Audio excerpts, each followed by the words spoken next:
What would a typical summer look like at the Dallas Children's Theater? A typical summer at the Dallas Children's Theater would have a lot of activity in our building. Except this summer is far from typical. For many campers, what was once in person is now online. All of our June sessions will be virtual.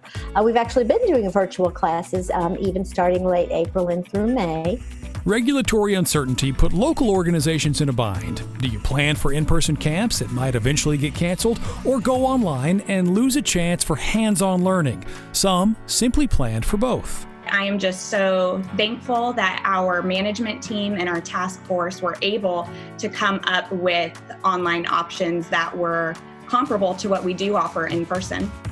These new virtual offerings have required a bit of creativity and some adaptation, like how Lone Star Circus is training up future jugglers.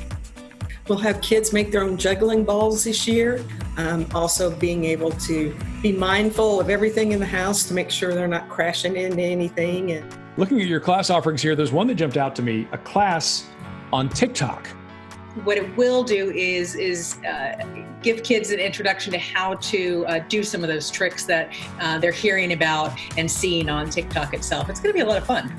The key for organizations who say they are ready for in-person activities this summer, preparation. And for YMCA's Camp Carter in Fort Worth, that meant turning to experts like those at the CDC. And they have been working throughout this COVID-19 pandemic to develop guidelines specifically for camps and youth camps so that we can operate our in-person camps safely and effectively. So the camps are ready, but are the parents? What are the safety protocols that they are using? You know, those things are becoming more important to me than what the actual camp is about, like if it's art camp or theater camp.